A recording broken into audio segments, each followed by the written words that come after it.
हरियाणा में बीजेपी की राह पर कांग्रेस कार्यकर्ताओं को पढ़ाएगी बूथ मैनेजमेंट का पाठ। कोऑर्डिनेटर किए नियुक्त। रविवार को बूथ वॉइस होगी समीक्षा। बीजेपी ने शुरू से ही बूथ मैनेजमेंट के दम पर सत्ता हासिल करने की कोशिश की है।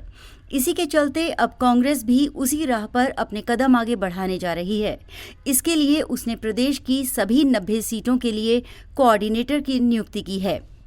इसके माध्यम से वो अपने बूथ की स्थिति सुधारने के साथ ही बूथ कमेटी का गठन करेगी। कोऑर्डिनेटर टिकट ऐलान होने से पहले सभी संभावित दावेदारों को साथ लेकर पार्टी को मजबूत करने के लिए धरातल पर उतरेंगे। इसको लेकर रविवार को कांग्रेस बूथ स्तर की मीटिंग करने जा रही है। गुरुग्राम विधानसभा का कोऑर्डिनेटर गजेंद्र चौहान को बनाया गया है।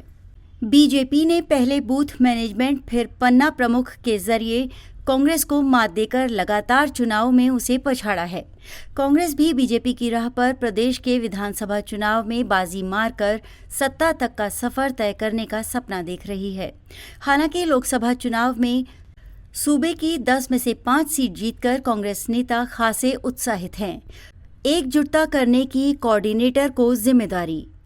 लोकसभा चुनाव के जीत के क्रम को वो विधानसभा चुनाव में बनाए रखने की चाहत रख रहे हैं। इसी के हिसाब से वो रणनीति बनाने में जुट गए हैं। साथ ही कोऑर्डिनेटर पूरी पार्टी को एक सूत्र में पिरोते हुए एकजुटता के साथ चुनावी रण में उतरने की रणनीति भी बनाएंगे।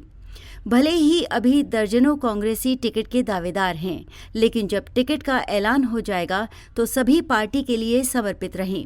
इसकी जिम्मेदारी भी कोऑर्डिनेटर की ही रहेगी। मंगलवार को गुरुग्राम पहुंचे पूर्व सीएम भूपेंद्र हुड्डा, प्रदेशाध्यक्ष उदयभान सहित प्रदेश प्रभारी दीपक बाबरिया ने बूथ मैनेजमेंट को लेकर पदाधिकारियों से लंबी मंत्रणा की।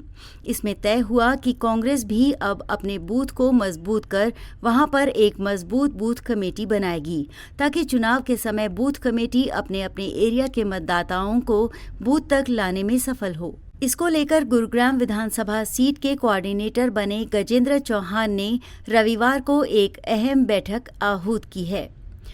इसमें वो लोकसभा चुनाव के समय बूथ पर हुई वोटिंग का आंकलन कर आगामी चुनाव को लेकर रूपरेखा तैयार करेंगे। कमजोर बूथ को मजबूत करने की कवायद। गजेंद्र चौहान ने बताया कि रविवार को बैठक के पहले वो खुद गुरुग्राम विधानसभा के सभी करीब 250 बूथ का अध्ययन कर रहे हैं। इसमें वो ये पता लगाने की कोशिश कर रहे हैं कि किस बूथ पर कांग्रेस व भाजपा को कितने वोट मिले, साथ ही किस बूथ पर उनकी टीम नहीं है और कहां पर टीम कमजोर है। अब इस कमजोरी को दूर कर विधानसभा चुनाव की पटकथा लिखेंगे। गुरुग्राम बादशाहपुर सीट पर कांग्रेस कमजोर। लोकसभा चुनाव में कांग्रेस प्रत्याशी राज बब्बर ने भले ही बीजेपी प्रत्याशी राव इंद्रजीत सिंह को कड़ी टक्कर दी, लेकिन गुरुग्राम व बादशाहपुर में वो उनको बढ़त लेने से नहीं रोक पाए। जबकि जातिगत समीकरण साधते हुए कांग्रेस ने पूर्व खेल मंत्री सुखबीर कटारिया सहित सभी कांग्रेस नेताओं को जिम्मेदारी सौंपी, लेकिन सभी पार्टी की उम्मीदों पर खरा नहीं उतरे। जिनके बूथ पर हारे वो भी टिकट की रेस में। गुरुग्राम व बादशाहपुर में जिन बूथ पर लोकसभा चुनाव में कांग्रेस पिछड़ी, अब उसी बूथ के नेता टिकट के लिए दावेदारी कर रहे हैं। साथ ही लगातार 2 चुनाव हारने वालों से लेकर कई ऐसे नेता भी कांग्रेस आला नेताओं के संपर्क में होने से अपना टिकट पक्का मानकर चल रहे हैं। लेकिन यदि ऐसा हुआ तो फिर उसका फायदा बीजेपी को ही होगा। कारण स्थानीय लोग अब पुराने चेहरों से ऊब चुके हैं। यदि कांग्रेस ने चेहरे बदले तो उसकी जीत की संभावनाएं भी बढ़ेंगी, वरना स्थिति ढाक के 3 पात के समान हो सकती है।